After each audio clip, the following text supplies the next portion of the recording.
मेरा नाम रमेश कुमार है। उम्र है 80 साल। मैं आज बोल रहा हूँ क्योंकि अब शायद वक़्त बचा नहीं है ज़्यादा और कुछ बातें हैं जो मैंने कभी किसी से कही नहीं।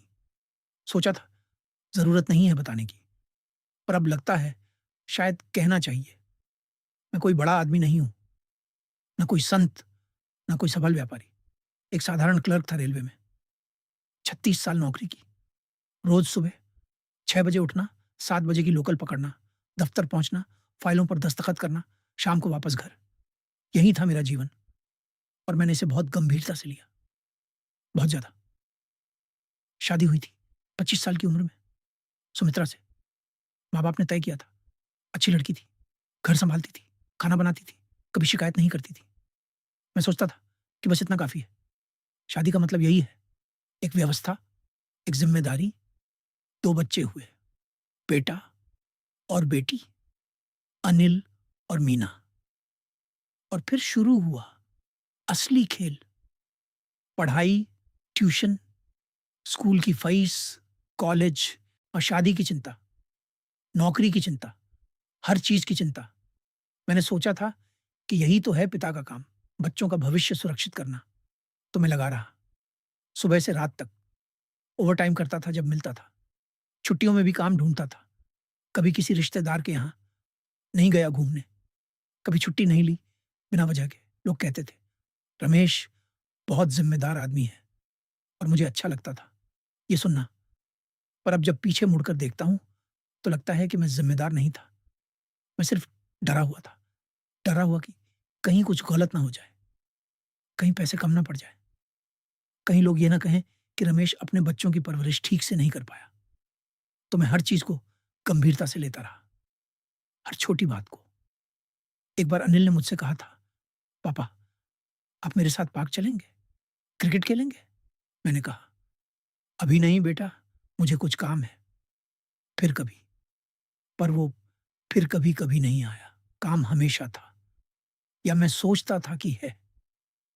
दरअसल वो काम नहीं था, डर था। डर कि अगर मैं रुक गया तो सब कुछ बिखर जाएगा। मीना जब छोटी थी तो रोज़ मुझसे कहानी सुनने को कहती थी। "पापा, एक कहानी सुनाओ ना।" मैं कहता था, "बेटा, पापा थक गए हैं, कल सुनाएँगे।" पर कल कभी नहीं आया और एक दिन वो बड़ी हो गई और उसने पूछना बंद कर दिया। सुमित्रा मेरी पत्नी, वो कभी-कभी कहती थी, "आप हमेशा इतने गुमसुम क्यों रहते हैं? कभी हँसते नहीं।" मैं कहता था, "मैं ठीक हूँ, बस थोड़ा काम का तनाव है।" पर सच तो ये था कि मैं भूल गया था कि हँसते कैसे हैं। मैंने ज़िंदगी को इतनी गंभीरता से ले लिया था कि उसमें कोई जगह ही नहीं बची थी खुशी के लिए। एक बार दफ्तर में एक साथी ने कहा था, "रमेश, तुम इतना काम क्यों करते हो?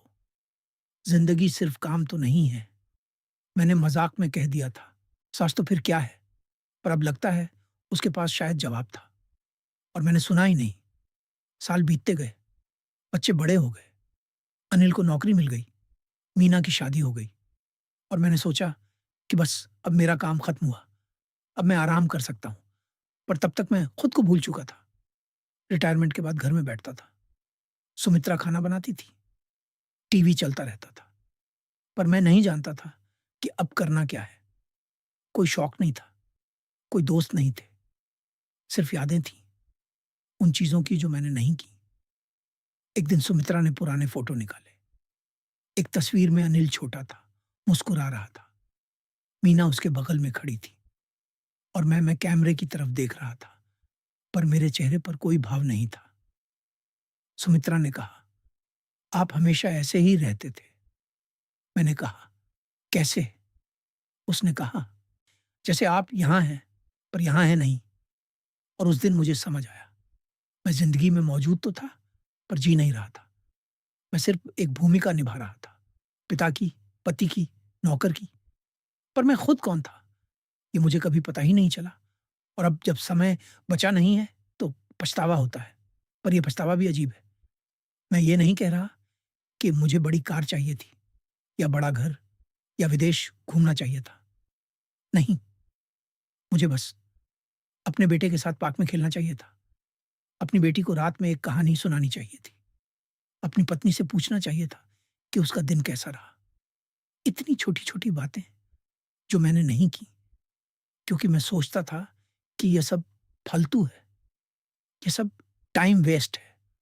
असली काम तो पैसे कमाना है, बच्चों को पढ़ाना है, घर चलाना है।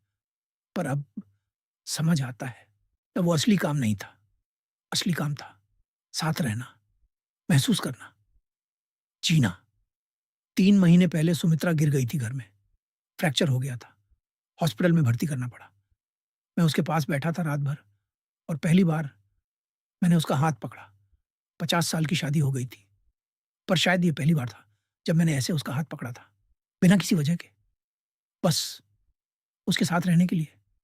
उसने मुझे देखा और उसकी आँखों में कुछ था, शायद हैरानी, शायद सुकून। उसने कुछ नहीं कहा, बस मुस्कुरा दी और मैं समझ गया कि ये वो चीज़ थी जो उसे हमेशा चाहिए थी। सिर्फ़ मेरा साथ, सिर्फ़ मेरा होना। पर मैंने उसे कभी दिया नहीं। अनिल अब दूसरे शहर में रहता है, महीने में 1 बार फ़ोन करता है। बस पूछता है, "पापा, आप ठीक हैं ना?"